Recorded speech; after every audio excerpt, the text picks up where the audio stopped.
نظر نہ آ جایا سخت سزا دوں گا. یہاں تو کوئی اچھی خبر لائے گا، چونکہ وہ ہدہد پرندہ جاتا تھا تو خبریں لا کے دیتا تھا، ورنہ سزا دوں گا. اتنی دیر میں ہدہد بھی آ گیا. تو یہ پرندے جو کارکن ہوتے ہیں بڑے سیانے ہوتے ہیں، کبھی بندہ ناراض ہو تو صحیح خبریں لے آتے ہیں. تو صحیح خبر لے کے آ گیا.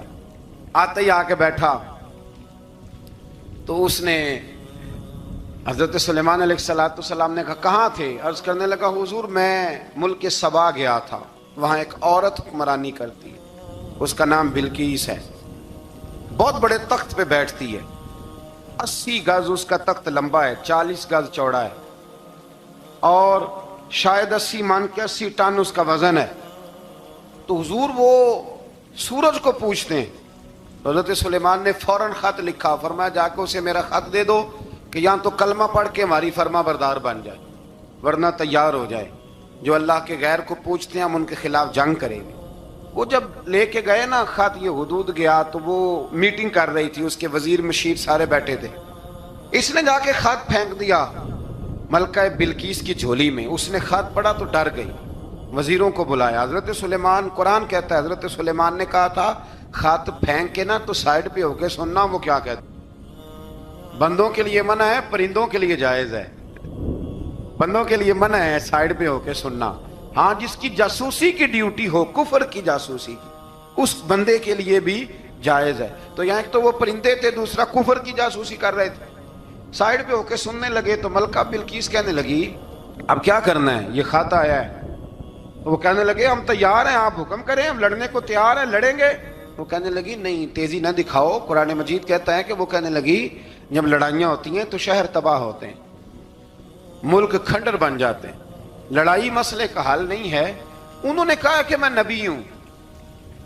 ایک دفعہ آزما لیتے ہیں کہ نبی ہیں کہ نہیں، معاذ اللہ آزما لیتے ہیں. کہا کیسے؟ کہنے لگی تحفے تحائف بیچتے ہیں، اگر مال پر دل للچا گیا تو پھر نبی نہیں بادشاہ ہے، اور اگر مال پر دل للچایا نہ تو پھر اللہ کے کامل بندے. یہ فرق اس نے اس وقت بیان کیا. اس نے 500 کنیزیں، 500 غلام، بڑے شاندار لباس پہنا کے، 500 گھوڑا بڑا تگڑا، اس کے اوپر مال و اسباب رکھ کے تیاری کرا کے حضرت سلیمان کی طرف بھیجا. ہدہد پہلے سے خبر لے کے آ گیا. حضور اس نے یہ پروگرام بنایا ہے.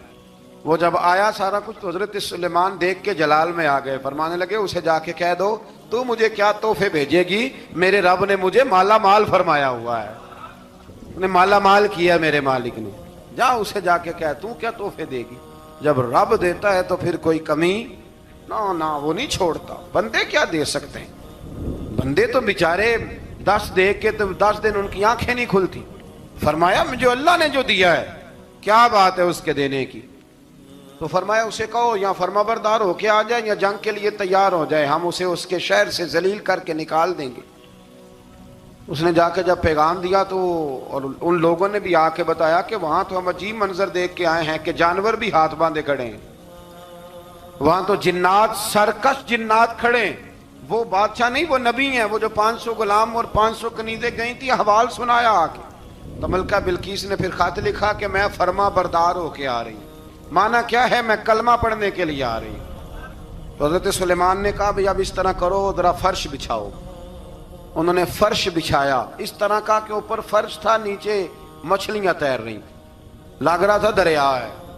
ڈیوٹی لگا دی، جنات نے بچھا دیا. ادھر حضرت سیدنا سلیمان فرمانے لگے اب چونکہ مان کے آ رہی ہے تو اسے اپنی نبوت کی علامتیں بھی دکھانی ہیں. اس نے تخت بڑا شاندار بنوایا تھا، اور خواتین میں جو عادتیں خواتین والی ہوتی ہیں وہ جاتی نہیں. وہ 7 کمروں میں نا پیچھے اپنا تخت رکھ کے تو 7 دروازے بند کر کے آئی.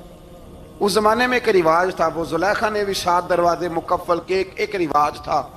ایک کمرہ، پھر کمرے کے پیچھے کمرہ، پھر اس کے پیچھے کمرہ، پھر اس کے پیچھے کمرہ، اور اس کو بڑے موٹے تالے لگائے جاتے تھے. اور فلسفہ یہ تھا کہ ایک تالا توڑے گا کوئی تو جب تک سپاہی آ جائیں گے، اور اگر اس کے توڑنے تک نہ آئے تو دوسرے کے توڑنے تک آ جائیں گے، اور اس کے توڑنے تک نہ آئے تو 7ویں تک تو آ جائیں گے. یہ ان لوگوں کا نفسیاتی معاملہ تھا، سوچ تھی. 7 کمروں میں مکفل کر کے نا وہ نکلی. تو حضرت سلیمان علیہ السلام کہنے لگے بھئی مجھے اس کا تخت چاہیے اس کے آنے سے پہلے. اس کے آنے سے اس واقعے کی کیا ضرورت تھی قرآن پاک میں؟ یہ کیا حاجت تھی یہ تخت والی ساری بات قرآن نے کیوں بیان کی؟ پوچھیں آپ اپنے دل سے بھی اور انکار کرنے والے منکرین سے بھی، اس کی کیا ضرورت تھی؟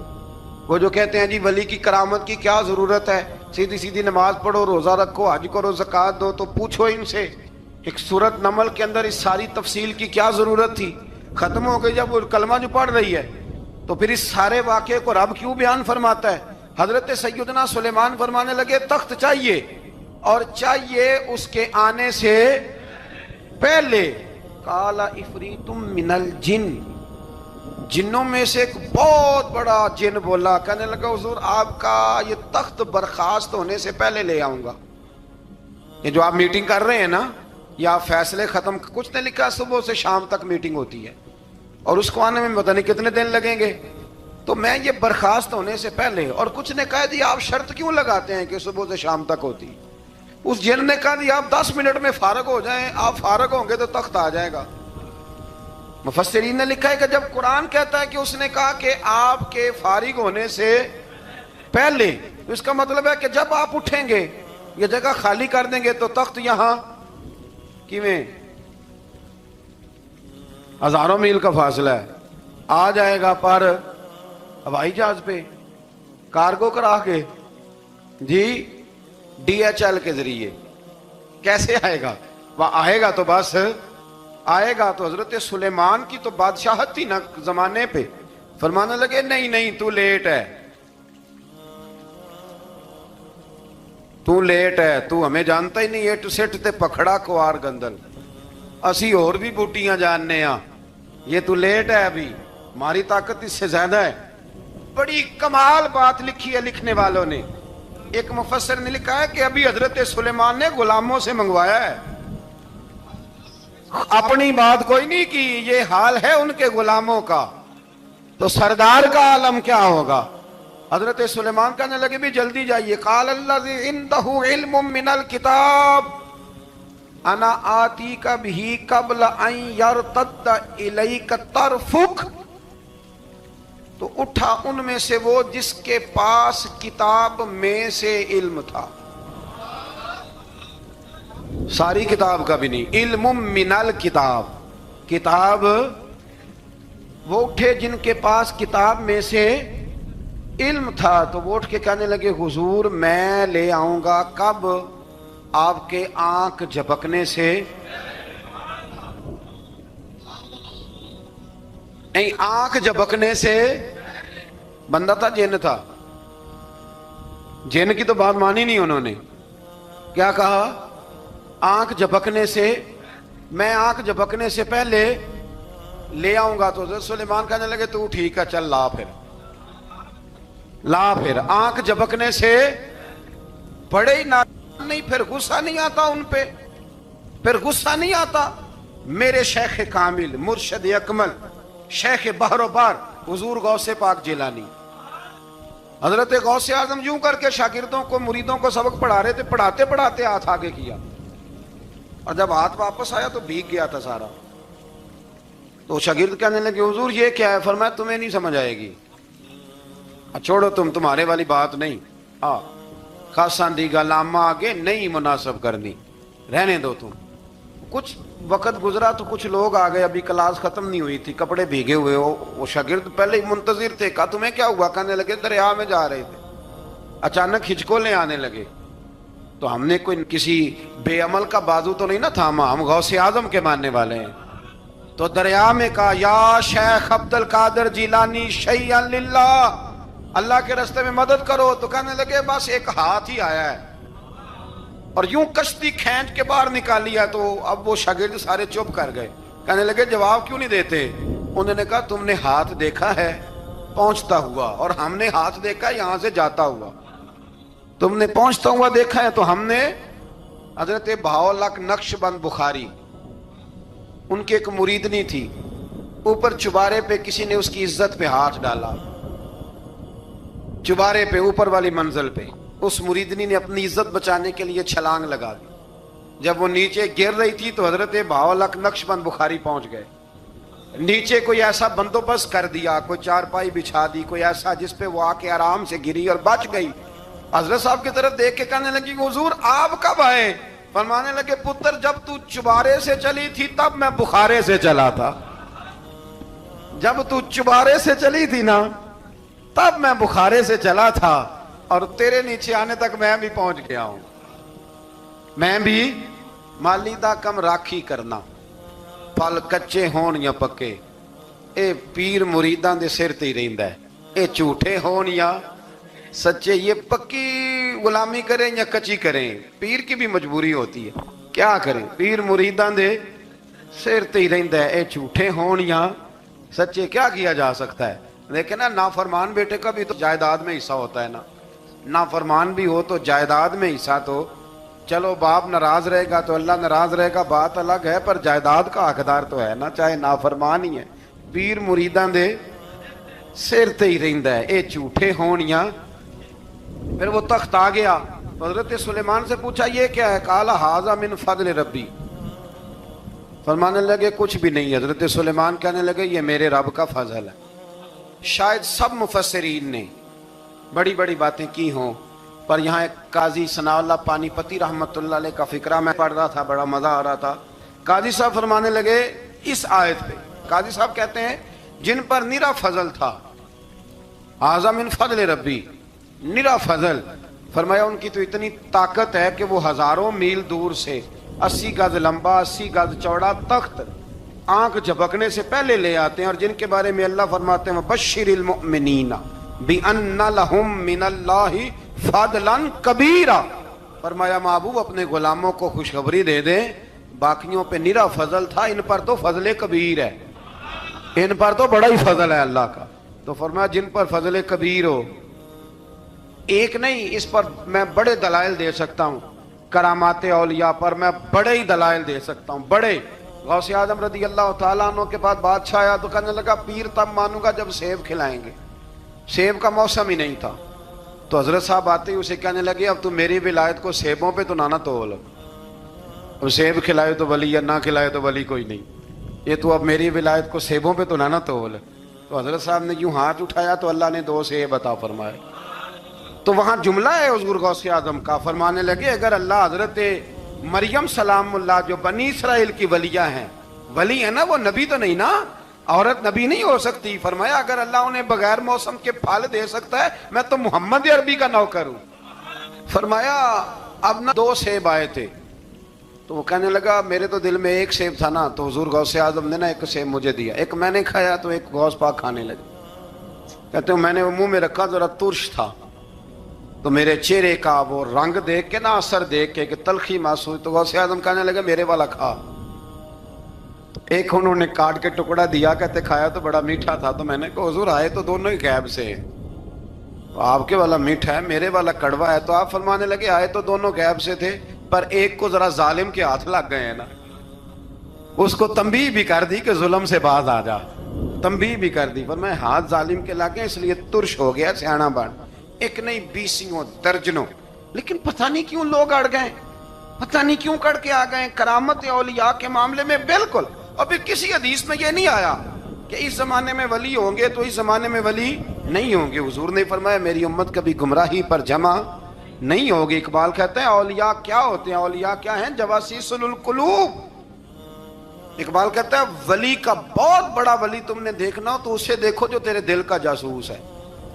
چلو یہ مشکل بات ہے, میں نہیں چھیڑتا, لیکن جو تیرے وہ جاسوسی کرتا ہے, پر کرتا ہے تیرے دل کی, وہ تیرے دل کا جاسوس ہوتا ہے ولی. اور اس پر حضور کی حدیث ہے, فرمایا اس کی فراست قلبی سے ڈر, یہ اللہ کے نور سے دیکھتا ہے, ڈر اس کی فراست قلبی سے. اللہ توفیق عطا فرمائے. 12 اس ولی کا نام تھا آصف بن برخیہ. آصف بن برخیہ جی حضرت سلیمان کے وزیر تھے. وہ آئی ملکہ بلقیس, اور جب وہ آئی نا تو اس نے دیکھا کہ یہ تو آگے سامنے حضرت سلیمان بیٹھے ہیں, اور جو رستہ ہے نا درمیان میں وہ فرش ہے کہ دریا ہے, سمجھ نہیں آ رہی. تو اس نے نا اپنا یوں کر کے اوپر کپڑا اٹھانا شروع کر دیا کہ نیچے پانی ہے. تو حضرت سلیمان کہنے لگے چلتی آ, نیچے کچھ بھی نہیں.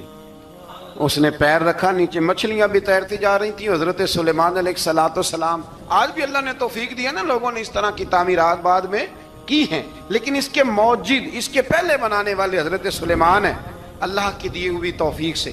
تو وہ ملکہ آپ کے پاس آئی، پھر وہ آپ کی فرما بردار ہو گئی. اور بعد مفسرین نے یہ لکھا ہے کہ اس نے جب کلمہ پڑھا تو پھر اس کا نکاح بھی حضرت سلیمان سے ہوا. حضرت سیدنا لقمان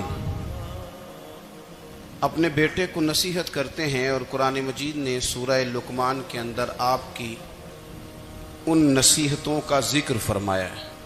اللہ کریم نے ارشاد فرمایا کہ حضرت لقمان، ان کی جو بات انہوں نے اپنے بیٹے کے ساتھ کی، فرمایا وَلَا تُصَعِّرْ خَدَّكَ لِلنَّاسِ، اے میرے بیٹے لوگوں کے ساتھ اپنے رخ کو نہ پھیرا کر، غرور کے ساتھ اپنے لب و لہجے کو پھیر نہ لیا کر لوگوں کی طرف سے.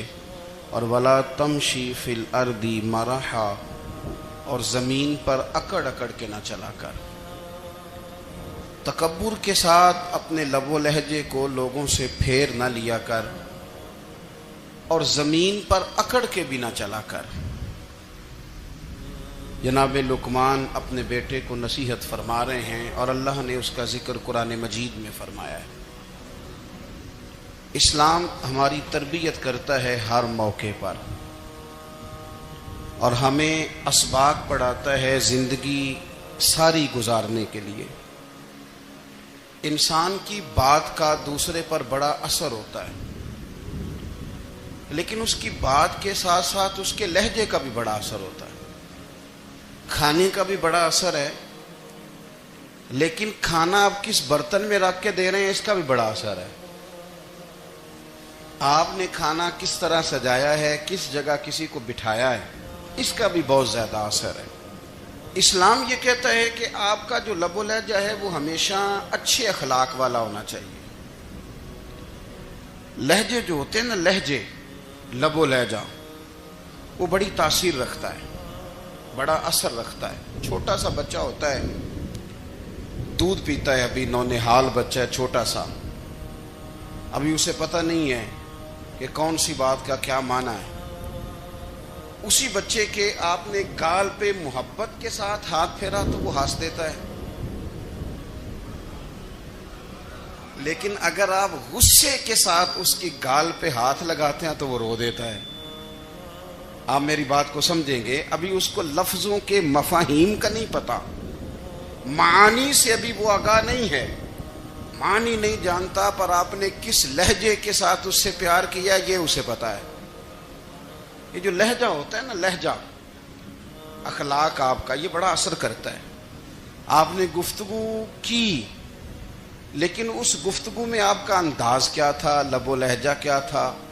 کچھ لوگ کہتے ہیں میں نے کوئی غلط بات کی ہے، بالکل ٹھیک بات کی ہے. بھئی آپ کی بات ٹھیک تھی، پر آپ کا انداز ٹھیک نہیں تھا. جہاں بات ٹھیک ہونا ضروری ہے نا، وہاں انداز ٹھیک ہونا بھی بڑا ہی ضروری ہے. آپ کے لہجے کا خوبصورت ہونا اور آپ کے لفظوں کا حسین ہونا بھی بڑا ہی ضروری ہے. اگر آپ تھوڑا سا معاشرے میں غور کریں تو کچھ لوگ ایسے ہیں جو طبعاً ہی بیچارے دنیا میں آئے ہی شکوہ کرنے کے لیے. ان کے لہجے سے نہ ترش روئی برستی ہے، تلخی ہے. وہ جی میں فلاں آدمی کے پاس گیا تو اس نے میری بات نہیں سنی، فلاں شخص سے میری ملاقات ہوئی، میں نے وقت گزارا پر وہ بندہ ٹھیک نہیں نکلا، فلاں کے ساتھ میں آگے بڑھنا چاہ رہا تھا پر میرے معاملات چل نہیں سکے. تو بھئی آپ دوسروں کو ناپتے اور تولتے رہے، آپ کو یہ دیکھ لینا چاہیے تھا کہ آپ کا انداز فکر ہی کہیں غلط نہ ہو. لہجے، اخلاق، یہ آپ کے لفظوں سے بھی زیادہ اثر بعض اوقات رکھتے ہیں. کسی نے کہا تھا کہ میرے لہجے میں غرور آیا تھا، اس کو حق تھا کہ شکایت کرتا تھا. میرے لہجے میں کچھ ایسا کہ جس پہ وہ بیچارہ پریشان ہو گیا، اب اس کا حق بنتا تھا وہ اس پہ شکایت کرتا. تو میرے عزیز، آپ بات کو یاد رکھیں گے کہ جو اخلاق ہے، آپ کا جو اخلاق ہے، جو آپ کا کردار ہے، وہ اپنی ایک خوبصورتی رکھتا ہے. اس لیے میرے نبی پاک صلی اللہ تعالی علیہ وآلہ وسلم نے فرمایا تم میں کامل مومن وہ ہے جس کا اخلاق زیادہ اچھا ہے. جو کہانیاں زیادہ سناتا ہے وہ نہیں، جو اپنی خدمات زیادہ بتاتا ہے وہ نہیں، جو باقی سب کی نفی کر کے کہتا ہے کہ دنیا میں کوئی بندہ ٹھیک نہیں، صرف میں ٹھیک ہوں، وہ والا بندہ نہیں، بلکہ فرمایا جس بندے کا اخلاق زیادہ اچھا ہے۔ اخلاق دیکھیں، یہ جو آپ کا لہجہ ہوتا ہے نا، یہ بہت زیادہ اثرات مرتب کرتا ہے آپ کے گھر پہ بھی باہر بھی۔ آپ اگر اپنی گفتگو میں باڈی لینگویج کو تھوڑا سا اچھا رکھیں، کچھ لوگ ایسے ہوتے ہیں جو بات بڑی صحیح کرتے ہیں پر کچھ زیادہ ہی باتیں کرتے ہیں، تو وہ زیادہ باتیں کرنے کی وجہ سے ان کی جو صحیح باتیں ہوتی ہیں ان کا بھی وزن خراب ہو جاتا ہے، کیونکہ وہ زیادہ باتیں کرتے ہیں، ہر وقت بولتے ہیں، ہر وقت بات کرتے ہیں، تو جب وہ ٹھیک بات بھی کر رہے ہوں تب بھی ان کی بات کا لوگ اثر قبول نہیں کرتے۔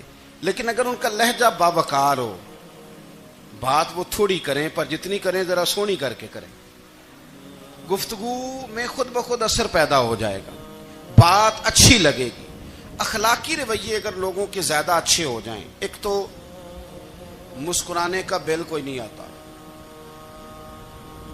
اس کے پیسے کوئی نہیں لگتے، اور یہ بھی شکر ہے ابھی تک اس پر ٹیکس بھی کوئی نہیں، یہ بھی مقام تشکر ہے۔ تو اگر آپ بات کریں اور اس میں تھوڑی سی مٹھاس پیدا کر لیں، آپ تھوڑی سی بات میں نا مٹھاس، میرے ایک کلاس فیلو ہیں تو وہ تقریر کر رہے تھے اور میں سن رہا تھا، تو مجھے بعد میں کہنے لگے آپ تبصرہ کریں میں نے کیسی تقریر کی ہے۔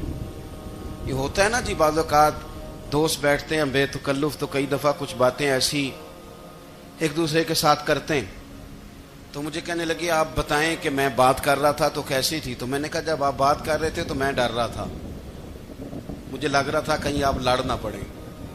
بھئی آپ اطمینان سے بات کریں، آپ تسلی سے بات کریں، آپ خندہ پیشانی کے ساتھ بات کریں۔ میرے نبی پاک صلی اللہ تعالی علیہ وسلم نے فرمایا، مسلم شریف کی حدیث ہے، حضور فرماتے ہیں نیکی کو کبھی چھوٹا نہیں سمجھنا، نیکی کو حقیر نہیں سمجھنا، کچھ نہ ہو سکے تو اپنے بھائی سے مسکرا کے بات ہی کر لیا کرو، بات کرو تو تمہارے لہجے میں ترش روئی نہ ہو۔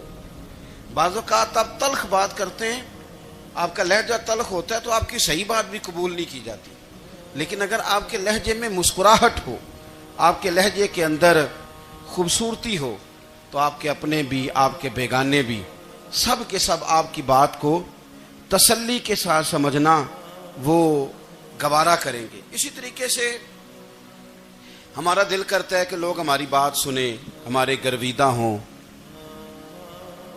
ہم جو پیغام دینا چاہتے ہیں وہ پیغام لوگ اچھے طریقے سے قبول کریں، اس پر لوگوں کی توجہ زیادہ ہو، یہ ہمارا شوق ہوتا ہے۔ اور دنیا میں اب تو فیمس ہونے کا شوق بڑا بڑھ گیا ہے، اب بڑا بڑھ گیا ہے۔ اب تو لوگوں کو نا شاید لوگ مقبولیت اسی کا نام لیتے ہیں کہ میرے اتنے لائکس ہیں، اتنے فالور ہیں، اتنے سارے لوگ ہیں تو شاید میں بڑا مقبول ہوں۔ یاد رکھنا،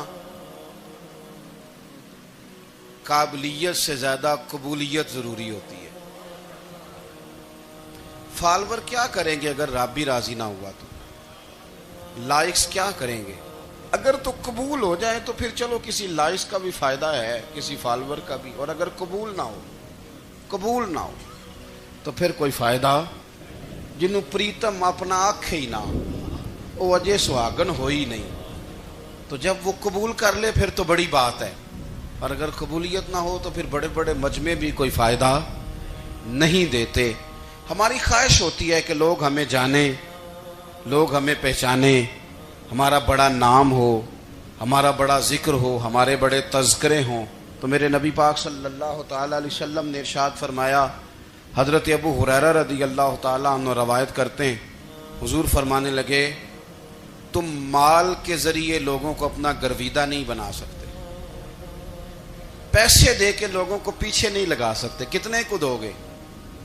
لیکن نا پیسوں سے تو بندے کا لالچ شروع ہو جاتا ہے، ایک دفعہ دیں، پھر دوسری دفعہ دیں، پھر تیسری دفعہ دیں، روز دیں گے تو بندہ راضی ہوگا، اور اگر آپ نے 99 دفعہ دیا، ایک دفعہ نہیں دیا تو وہ ناراض ہو جاتا ہے، تو کتنا کو لالچ پورا کریں گے؟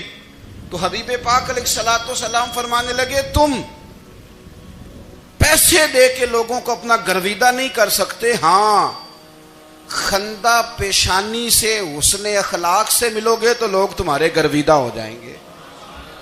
تمہارا اخلاق، تمہاری خندہ پیشانی، تمہارا اچھا کردار یہ لوگوں کو گرویدہ کر سکتا ہے. مال و دولت سے لوگ گرویدہ نہیں ہوتے. تو ہمارا وہ جو روزمرہ کا لوگوں کے ساتھ تعلق ہے، لب و لہجہ ہے. میں نے دیکھا ہے بہت سارے لوگ ایسے ہیں جن کے ساتھ لوگ آنا جانا ملنا بیٹھنا آہستہ آہستہ چھوڑ دیتے ہیں.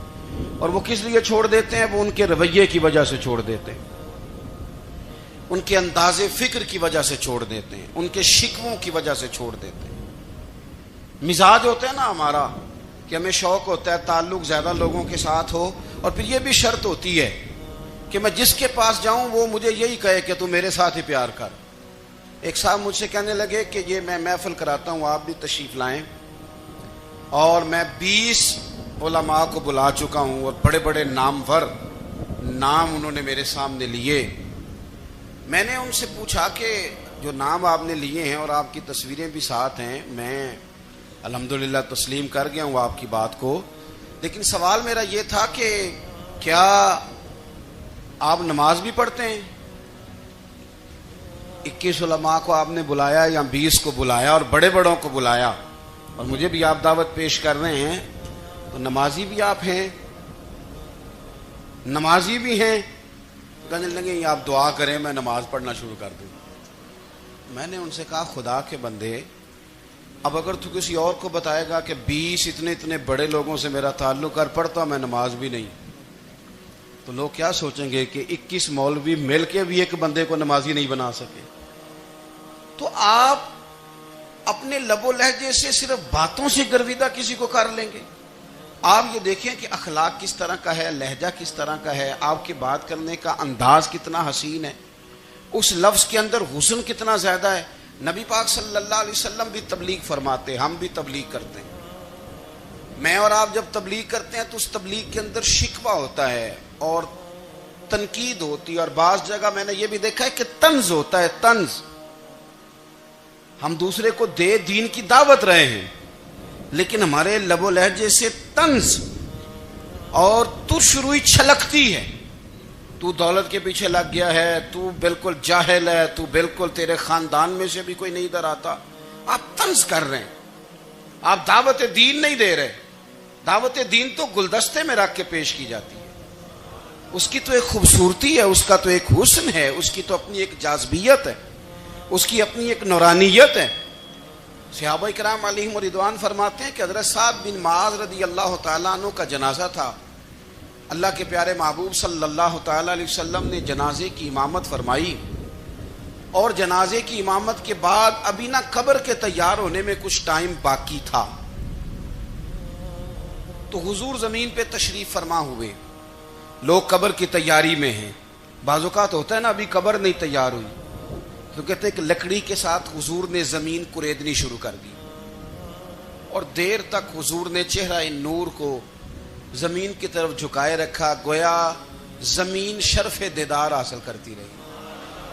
دیر تک چہرہ نور جھکا رہا زمین کی جانب، حضور نے رخ نور کو پھیر لیا.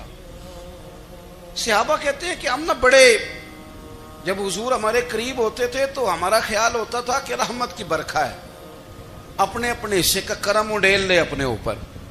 فرماتے ہیں منتظر تھے کہ حضور کب ہماری طرف رخ انور پھیریں اور ہم کریم سے کوئی بات سن سکیں. ارشاد فرماتے ہیں کہ ہم بڑے شدید منتظر تھے. دیر کے بعد نبی پاک علیہ الصلوۃ والسلام نے چہرہ انور اٹھایا، دیر کے بعد چہرہ انور اٹھایا. یہ دیکھیں تبلیغ ہو رہی ہے، اور جب حضور نے چہرہ انور اٹھایا تو آنکھوں میں آنسو تھے، رو رہے تھے. اور 3 دفعہ حضور نے فرمایا، چونکہ قبر تیار ہو رہی تھی، 3 دفعہ نبی کریم نے فرمایا لوگو قبر آخرت کی منزلوں میں سے پہلی منزل ہے، اس کی تیاری کر لو، اس کی تیاری کر لو، اس کی تیاری کر لو. 3 دفعہ حضور نے یہ جملے دہرائے. کیوں؟ ایک میں تبلیغ کرتا ہوں اور اس میں نہ درد ہے، نہ رونا ہے، نہ وہ لب و لہجہ. ایک حضور دعوت دے رہے ہیں قبر کی تیاری کی، لیکن اس میں آنسو ہیں، اس میں خاص رغبت ہے غلاموں کے لیے. تو اپنی زندگی کے اندر جو ہمارا انداز تکلم ہے، ہمارا انداز گفتگو ہے، میں کہا کرتا ہوں کہ ہم نا دین کے لیے جب کلام کر رہے ہوتے ہیں تو شدت ہوتی ہے ہمارے جملوں کے اندر. بعض مقامات شدت کے ہوتے ہیں. آپ جہاد کی بات کر رہے ہیں, ناموس رسالت کی بات کر رہے ہیں, تو کسی جگہ آپ کے لب و لہجے کے اندر شدت کا ہو جانا برا نہیں ہے, بلکہ وہ اچھا ہے. لیکن میرے عزیز, ہر وقت ہی کچھ لوگ تلخ ہیں. انہیں کسی وقت بھی آپ ان سے ملاقات کر لیں, وہ لوگ آپ کو پریشان ہی نظر آئیں گے. حضرت سیدنا عبداللہ ابن عمر رضی اللہ تعالیٰ عنہ روایت کرتے ہیں کہ نبی پاک صلی اللہ تعالیٰ علیہ وآلہ وسلم نے ارشاد فرمایا کہ جنت میں ایسے بھی کمرے ہوں گے, جنت میں کچھ ایسے کمرے, کچھ ایسے مکانات بھی ہوں گے کہ باہر کھڑے ہوں گے تو اندر نظر آئے گا, اور اندر کھڑے ہوں گے تو باہر نظر آئے گا. یعنی ایک تو تم آئینے لگاتے ہو نا, وہ دیواریں اتنی شفاف ہوں گی کہ اندر باہر سے ان کا حسن دکھائی دے گا. حضرت سیدنا مالک اشعری رضی اللہ تعالیٰ عنہ بیٹھے تھے, کہتے ہیں میں نے فوراً عرض کی حضور وہ ملیں گے کس کو؟ وہ جو اتنے حسین گھر ہوں گے کہ دیواریں ہی شیشے کی محسوس ہوں گی, اندر باہر سے حسن کے جلوے دکھائی دیں گے, حضور وہ ملیں گے کسے؟ تو اللہ کے پیارے محبوب علیہ السلام نے فرمایا وہ اس کو ملیں گے جو گفتگو اچھی کرے گا, جو گفتگو اچھی کرے گا, لب و لہجہ اخلاق والا ہوگا, گفتگو اچھی کرے گا, لوگوں کو کھانا کھلائے گا, اور جب لوگ سو رہے ہوں گے تو وہ اٹھ کے اپنے رب کی عبادت کرے گا. اس شخص کو وہ مکانات ملیں گے جن کی دیواریں آئینے کی مانند ہوں گی, جن کا حسن تازہ ہوگا, جن کو اللہ تبارک و تعالیٰ نے اپنے فضل سے مزین کیا ہوگا, سنوارا ہوگا. ہم اگر تھوڑی سی توجہ کریں نا, تو کئی دفعہ وقت گزر جاتا ہے, لہجہ نہیں بھولتا, لہجہ یاد رہتا ہے. آپ تو 2 منٹ کے لیے غصے میں تھے نا, تو آپ نے کوئی بات کر دی کسی غریب کو, کسی شخص کو,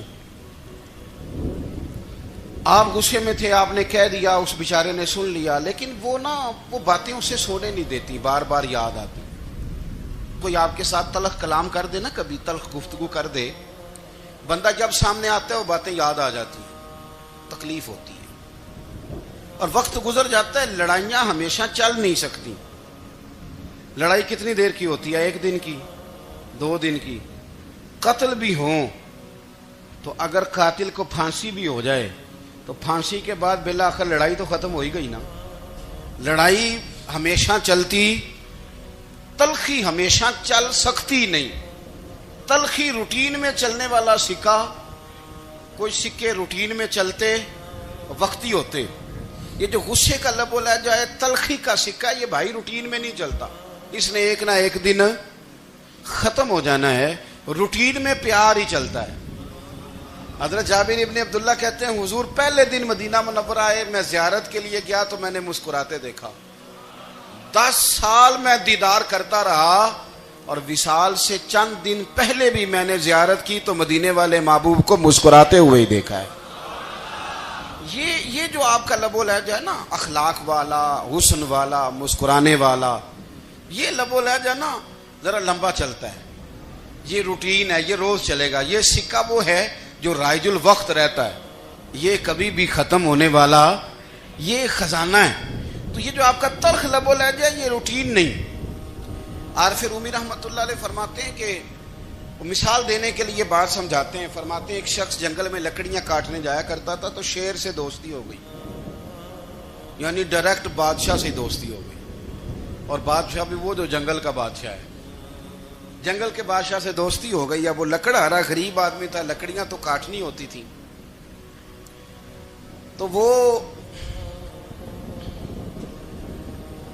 جنگل کا بادشاہ اعلان کر دیتا جانوروں کو کہ میرا دوست آیا, ایک تو کوئی تنگ نہ کرے, اور دوسرا یہ کہ سب لوگ مل کے اس کے ساتھ تعاون کریں. کبھی کوئی جانور لکڑیاں اکٹھی کراتا, کبھی کوئی اپنی پشت پہ گدھا, بیل, گھوڑا, خچر رکھ کے وہ لکڑیاں باہر چھوڑنے آتا. تو اب اس کی بڑی دھوم مچ گئی جنگل کے اندر. لکڑہارا مزدور تھا, وہ بادشاہ سے دوستی کر کے بادشاہ ہی بن گیا. وہ گھر آ کے نا بیوی کو اکثر بتاتا کہ میرا ایک دوست ہے, میں جاتا ہوں تو ساری پہلے ہی مخلوق کھڑی ہوتی ہے میرے استقبال کے لیے. دوستی جو بڑے سے ہو گئی ہے. بنا ہے شاہ کا مصاحب تو پھر یہ ہے اتراتا, وگرنہ شہر میں غالب کی آبرو کیا ہے. ہمیں تو پوچھتا ہی کوئی نہیں، یہ تو بنا ہے شاہ کا مصاحب تو پھرے ہے اترا تھا، وگرنہ شہر میں غالب کی آبرو کیا ہے۔ تو وہ لوگوں کو بتاتا، بیوی کو بھی بتاتا، دوست ہے، تو بیوی کہنے لگی اتنے تو تعریفیں کرتا، یہ نہیں بتایا کہ وہ جنگل کا شیر ہے، بس نیرا دوست بتا دیا۔ بیوی کہنے لگ گئی کہ تو اتنا جو اس کا ذکر کرتا ہے تو کسی دن بلا نا، بلا کسی دن تاکہ اس کی دعوت کریں۔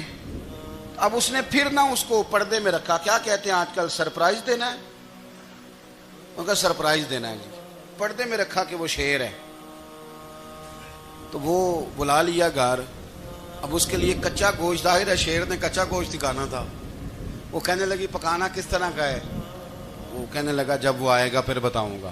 اب وہ کچا گوشت 2-3 بکرے ذبح کر کے ڈال دیے، وہ آ گیا شیر۔ عارف رومی کہتے ہیں جب وہ آیا نا تو اس کی بیوی نے دیکھا تو اس نے ایک سخت جملہ کہہ دیا، کہنے لگی اوہو میں سمجھی تھی پتہ نہیں کون ہے، اس طرح کے درندے تیرے یار ہیں، کتے بلے دوست بنائے ہوئے ہیں، یہ کیا بات ہوئی؟ خیر وہ شیر نے سن لیا، گوشت کھایا، وہ چلا گیا۔ اگلے دن لکڑ آرا لکڑیاں کاٹنے گیا تو شیر نے ملاقات کرتے ہی لکڑ آرے سے کہا کہ یہ نا کلاڑی اٹھا اور میری پشت پہ نا ایک زخم کر دے۔